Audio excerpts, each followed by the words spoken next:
Bismillahirrahmanirrahim. Assalamualaikum warahmatullahi wabarakatuh. Alhamdulillahirabbil alamin. Wassalatu wassalamu ala asyrafil anbiya'i wal mursalin sayyidina wa maulana Muhammadin wa ala alihi wa sahbihi ajmain. Amma ba'd. Pertama-tama terima kasih kepada Mu'alim Muhammad Iqbal MPDI yang telah memberikan kesempatan kepada kami untuk menyampaikan isi makalah kami. Perkenalkan, kami dari kelompok 1 yang beranggotakan saya sendiri, Aminatur Rahimah, Awaliyah, Hidayati, Mahriyani Nur, Siti Nur Alisa, dan Siti Nurmina. Di sini kami akan mempresentasikan makalah kami tentang problematika pembelajaran di sekolah. Langsung saja saya mulai, yaitu A. Pengertian problematika pembelajaran. Problematika berasal dari kata problem yang artinya permasalahan atau masalah. Adapun masalah itu sendiri adalah suatu kendala atau persoalan yang harus dipecahkan. Dengan kata lain, masalah merupakan kesenjangan dari kenyataan dengan suatu yang diharapkan dengan baik agar tercapai hasil yang maksimal. Beberapa pendapat tentang pengertian pembelajaran. Yang pertama, pembelajaran adalah proses interaksi antara peserta didik dengan lingkungannya, sehingga terjadi perubahan perilaku ke arah yang lebih baik. Yang kedua, pembelajaran adalah kegiatan belajar siswa dalam mencapai suatu tujuan pembelajaran. Dengan demikian, pembelajaran itu adalah suatu hal yang sengaja dirancang agar mempermudah proses belajar dengan harapan dapat membangun kreativitas siswa. Dari pengertian di atas dapat disimpulkan bahwa pengertian problematika pembelajaran adalah suatu kendala atau persoalan yang harus dipecahkan dalam proses belajar mengajar agar tercapai suatu tujuan yang maksimal. B. Macam-macam problematika pembelajaran bahasa Arab di sekolah. Problematika dalam pembelajaran bahasa Arab merupakan suatu faktor yang bisa menghalangi dan memperlambat pelaksanaan proses belajar mengajar dalam bidang studi bahasa Arab. Problema tersebut muncul dari dalam bahasa Arab itu sendiri.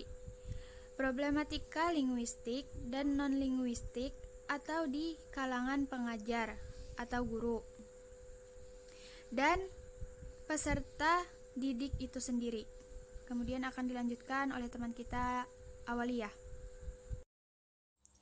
Nah, saya ingin melanjutkan penjelasan dari Aminatur Rahimah. Seperti yang sudah diketahui tadi, problematika dalam pembelajaran bahasa Arab itu ada yang linguistik dan non-linguistik. Saya ingin menjelaskan yang linguistik. Nah, problematika linguistik itu dia masalahnya itu muncul dari karakteristik bahasa Arab itu sendiri, yang bahasa Arab itu adalah bahasa asing.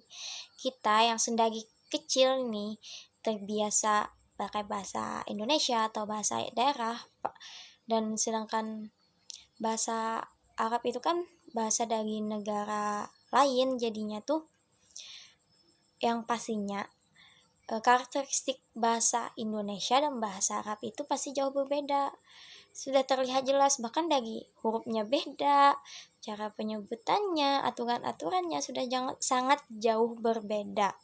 Kalau bahasa Indonesia kan, kalau bagaimanapun penyebutannya, biarpun n, biar panjang kayak pendek nggak apa-apa. Kalau bahasa Arab kan harus pas kayak gitu pengucapannya.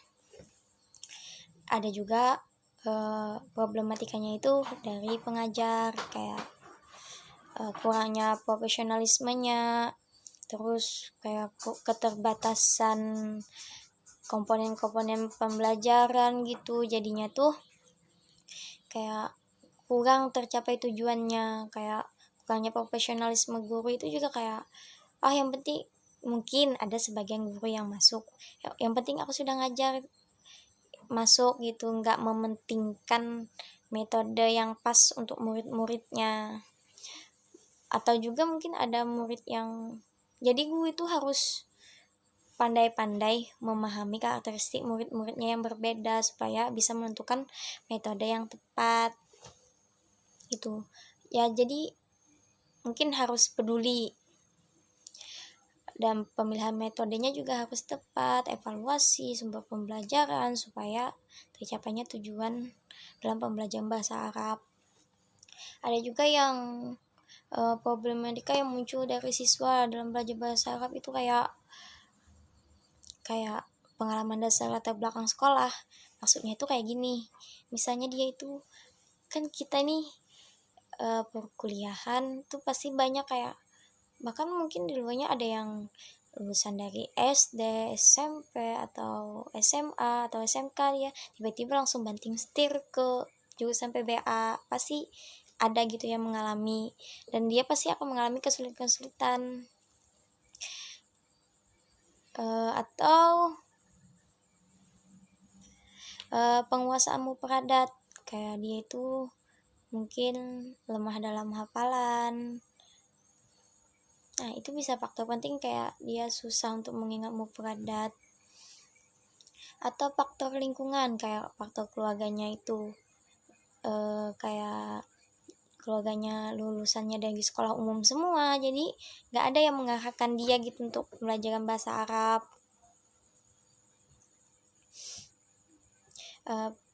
Pada problematika linguistik itu dia ada terbagi lagi oleh beberapa. Yang pertama, saya akan menjelaskan tentang tata bunyi. Nah, tata bunyi dalam bahasa Arab ini memiliki sifat yang berbeda dan bermacam dalam cara pengucapannya. Masing-masing itu mempunyai karakteristik sendiri seperti tata bunyi huruf halqi atau huruf tenggorokan, sifat tata bunyi antara dua mulut, tata bunyi ke hidung, tata bunyi huruf yang berdekatan dalam cara pengucapannya, dan tata bunyi lainnya yang menjadikan susah dalam pengucapannya.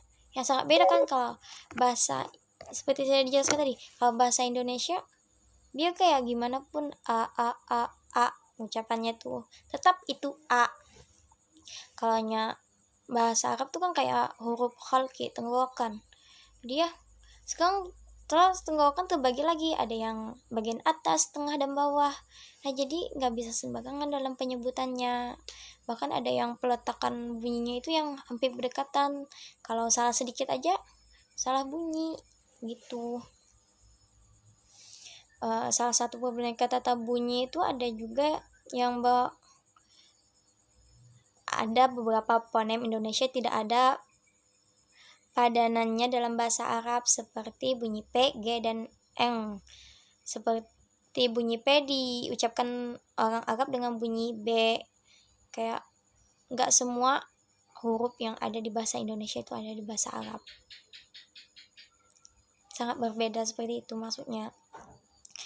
Kayak contohnya itu kayak nama kota Garut, jadi kan nggak ada G di sana, jadinya tuh jadi pakai Jarut kayak gitu. Ya intinya nggak semua huruf yang ada yang ada di kosakata bahasa Indonesia itu ada di bahasa Arab. Nah, sebenarnya pembelajaran bahasa Arab itu sudah sampai di Indonesia sudah berabad-abad. Akan tetapi, aspek tata bunyi sebagai dasar untuk pengucapan kemahiran menyimak dan berbicara kurang mendapat perhatian. Hal ini disebabkan karena pertama, tujuan pembelajaran bahasa Arab hanya diarahkan agar pelajar mampu memahami bahasa tulisan yang terdapat dalam buku-buku bahasa Arab. Nah, maksudnya itu kayak gini, nggak penting pengucapannya kayak gimana, yang penting itu bisa menerjemahkan, tahu paham apa arti yang tertulis di buku. Kedua, pengertian hakikat bahasa Arab lebih banyak didasarkan atas dasar metode gramatika terjemah. Nah, yang seperti tadi, lebih ke terjemah, yang penting kamu bisa menerjemahkan dan paham. Oke, sudah. Dengan sendirinya gambaran dan pengertian bahasa Arab atas metode ini tidak lengkap dan utuh karena mengandung tekanan bahwa bahasa itu pada dasarnya adalah ujaran. Memang perlu diketahui bahwa di berbagai pesantren masjid bahkan di rumah-rumah dalam rangka mengajar Al-Quran telah diajarkan tata bunyi bahasa yang disebut maharijul huruf dalam ilmu tajwid. Akan tetapi ilmu tersebut menitik beratkan hanya untuk kepentingan mahir baca Al-Quran. Untuk tujuan membina dan mengembangkan kemahiran menggunakan bahasa Arab. Jadi selama ini tata bunyi kurang diperhatikan dalam pelajaran bahasa Arab. Akibatnya orang yang sudah lama mempelajari bahasa Arab masih juga kurang baik dalam pengucapan kata-kata atau kurang cepat memahami kata-kata yang diucapkan orang lain. Akibatnya, selanjutnya masih terdapat kesalahan menulis ketika pembelajaran dikte, baik pembelajaran bahasa Arab atau pembelajaran lain yang disangkut pautkan dengan bahasa Arab. Nah, kebanyakan tuh udah pelajaran maharijul huruf tapi cuma untuk membaca Al-Quran. Padahal dalam bahasa Arab pun di sini penting pakai maharijul huruf supaya enak gitu membedakannya saat mendikte, saat menulis. Jadinya tuh kemahirannya menerjemahkan mungkin baik, memahami bahasa Arab baik, tapi tidak dalam cara penulisan yang berdikte atau seperti itu. Sekian yang saya sampaikan. Jika ada kesalahan, mohon maaf. Penjelasan selanjutnya akan dilanjutkan oleh Hidayati. Nah, kemudian problematika linguistik yang kedua yaitu kosakata. Faktor menguntungkan bagi para pelajar bahasa Arab dan bagi guru bahasa Arab di Indonesia adalah segi kosakata atau pembendaharaan kata, karena sudah banyak sekali kata Arab yang masuk ke dalam bahasa Indonesia atau bahasa daerah. Namun demikian, perpindahan kata-kata dari bahasa asing ke dalam bahasa siswa dapat menimbulkan persoalan-persoalan sebagai berikut. Yang A, pergeseran arti, seperti kata masyarakat berasal dari kata masyarakah. Yang B, lapasnya berubah dari bunyi aslinya, seperti kata kabar dari kata khobar.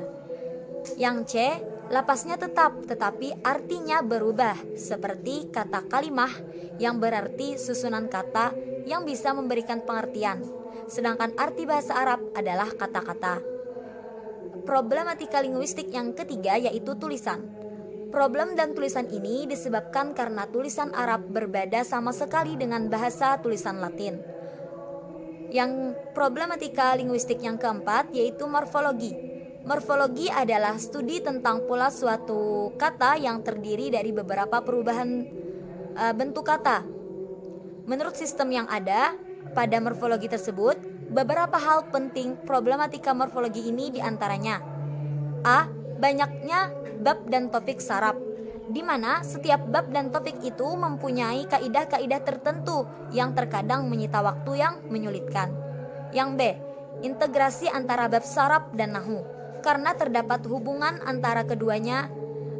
Al-Astrabadi mengemukakan, ketahuilah bahwa tasrif adalah bagian dari nahwu O. Nah, saya Mariani Nur akan melanjutkan penjelasan tentang problematika linguistik. Yang kelima, sintaksis atau gramatika. Apa garang itu sintaksis tuh? Nah, sintaksis itu artinya menempatkan bersama-sama kata-kata menjadi kelompok kata atau kalimat sesuai aturannya. Jadi, tidak boleh sembarangan. Nah, karena sesuai aturannya, nanti ada dalam bahasa Arab pengaruhnya ke baris akhir masing-masing kata yang disebut dengan i'rab. Nah, jadi kita itu tidak mungkin bisa memahami sebuah kata apabila kita itu tidak bisa memahami tata bunyi sebelumnya, yang pada akhirnya itu akan memahami sebuah pola kalimat. Problematika sintaksis ini tidak seberat problematika sebelumnya, yaitu problematika morfologi. Nah, di antara problematika sintaksis ini, yang pertama, perbedaan pola jumlah dalam bahasa Arab dari pola jumlah yang dipelajari peserta didik dalam pembelajaran bahasa asing lainnya. Contoh nih, dalam bahasa Arab kita mengenal istilah kata kerja, subjek, tambah objek. sedangkan dalam bahasa asing lainnya, contohnya bahasa Inggris, memakai pola subjek dulu, lalu kata kerja, lalu objek. Jadi kan itu tuh pola jumlahnya itu kan sudah berbeda. Nah, karena perbedaan itulah yang menjadi permasalahan bagi peserta didik, bingung begitu. Yang kedua, i'rab atau ciri-ciri i'rab yang tidak ditemui dalam bahasa-bahasa asing lainnya. Itu tuh memberikan kesan sulit dalam memahami bahasa Arab. Terus yang ketiga, perbedaan susunan kalimat dengan bahasa lainnya. Nah, misalkan dalam bahasa Indonesia kan susunan kalimat itu didahului oleh subjek, terus kata kerja, lalu objek. Contohnya, Ali sebagai subjek, pergi sebagai kata kerja, ke pasar sebagai objek. Nah, jadi kan subjek, kata kerja, lalu objek. Sedangkan bahasa Arab susunannya mesti kata kerja dulu, fi'il, baru fa'il atau subjek, baru maf'ul, objek. Nah, terus yang keenam, problematika semantik. Apa itu semantik? Nah, semantik itu diartikan sebagai ilmu bahasa yang mempelajari tentang makna. Jadi semantik itu adalah makna, membicarakan makna, bagaimana mula adanya makna sesuatu, bagaimana perkembangannya, dan mengapa terjadi perubahan makna dalam bahasa. Nah, ada beberapa problematika semantik diantaranya. Yang pertama, makna kalimat yang bermacam-macam dengan dilalah yang beraneka ragam. Dilalah itu makna. Yang kedua, banyaknya kata-kata Arab memiliki kelebihan-kelebihan makna dan karakteristik tertentu. Yang ketiga, dilalah suatu kalimat berkaitan dengan morfologi dan sintaksis. Nah, jadi problematika ini berkaitan dengan morfologi dan sintaksis. Problematika sintaksis misalkan tadi karena kita akan tahu suatu makna itu apabila kita memahami pola kalimatnya. Jadi kita bisa memahami artinya, maknanya. Terus kita lanjut problematika non-linguistik. Nah, ada yang tahukah apa itu problematika non-linguistik? Jadi, problematika non-linguistik ini adalah problematika yang muncul di luar zat bahasa itu sendiri. Hal ini bisa dilihat dari beberapa unsur diantaranya. Misalkan yang pertama, faktor dari siswanya sendiri yang tidak punya motivasi, terus cara pandangnya, mereka menganggap bahwa bahasa Arab itu sulit. Nah, bagaimana sih cara mengatasinya? Jadi cara mengatasinya itu kita tuh sebagai guru harus memberikan motivasi kepada siswa agar siswa itu bisa bersemangat dalam belajar, seperti mewujudkan motivasi instrumental dan integratif. Nah, motivasi instrumental adalah keinginan untuk memiliki kecakapan berbahasa Arab karena alasan manfaat atau faedah. Seperti misalkan jika kita tuh mempelajari bahasa Arab, kita mudah dalam bekerja, penghargaan, memperoleh ekonomi. Misalkan jadi guru bahasa Arab kan mudah kayak itu kalau kita bisa cakap berbahasa Arab. Terus motivasi integratif, adanya keinginan untuk memperoleh kecakapan bahasa asing agar lebih mudah berkomunikasi, terutama dalam kalau kita keluar negeri, misalkan ke Arab gitu kan, kita mudah karena kita sudah belajar bahasa Arab. Yang kedua, menghilangkan image bahasa Arab yang sulit agar tercipta motivasi dan semangat yang menggebu-gebu sehingga tujuan akhir dari mempelajari bahasa Arab dapat tercapai, yang mana tujuan akhirnya adalah agar dapat menggunakan bahasa Arab baik lisan maupun tulisan dengan tepat, fasih, dan bebas untuk berkomunikasi dengan orang yang menggunakan bahasa Arab. Dengan kata lain, kita harus mempunyai 4 kemahiran, yaitu kemahiran menyimak atau istima', kemahiran bercakap-cakap atau kalam, lalu kemahiran membaca atau qiraah, dan kemahiran menulis atau kitabah. 2. Ketidaktepatan dalam memilih metode, atau metode yang ditawarkan tidak menarik sehingga menyebabkan siswa tidak bersemangat dalam belajar. Permasalahan ini dapat diatasi dengan memilih metode yang tepat dalam pengajaran bahasa Arab, seperti menggunakan metode PAIKEM. Pembelajaran aktif, inovatif, kreatif, efektif, dan menyenangkan. 3. Tidak dilaksanakannya kurikulum dengan baik. Permasalahan ini bisa diatasi dengan melaksanakan kurikulum yang telah ditetapkan, seperti melaksanakan kurikulum formal, yaitu meliputi A. Tujuan pengajaran bahasa Arab, ada tujuan umum dan tujuan khusus. Tujuan pengajaran bahasa Arab telah tercantum dalam kurikulum, ialah mendidik manusia Indonesia agar menjadi manusia yang beriman dan bertakwa kepada Allah Subhanahu wa Ta'ala. Tujuan khususnya agar siswa memiliki pengetahuan dan kecakapan berbahasa Arab dan mampu menggunakannya sebagai alat komunikasi. B. Bahan pelajaran yang tersusun secara sistematis yang akan disajikan kepada siswa yang harus terselesaikan dalam waktu yang telah ditentukan sesuai dengan alokasi waktu dalam kurikulum bahasa Arab. C. Strategi belajar mengajar dengan berbagai macam kegiatannya yang dalam kurikulum bahasa Arab telah ditentukan berbagai metode, sumber atau sarana maupun waktu sebagai petunjuk kepada para guru dalam mengajar. D. Sistem evaluasi untuk mengetahui sampai mana tujuan pengajaran tercapai. Untuk evaluasi, sistem penilaiannya bisa dilakukan dengan tanya jawab atau pemberian tugas dan sebagainya. Baiklah, saya akan melanjutkan tentang beberapa unsur problematika non-linguistik, yaitu yang keempat, keterbatasan media yang ada atau keterbatasan sekolah dalam menyediakan media pembelajaran. Dalam masalah ini, pihak pengajar maupun sekolah diharapkan menyediakan media pembelajaran yang memadai. Karena media dalam pembelajaran itu sangat penting sekali. Sebab adanya media dapat menarik minat siswa, dapat meningkatkan pengertian siswa, dan dengan menggunakan media dapat mempermudah proses pembelajaran dan membuat proses pembelajaran itu lebih menarik.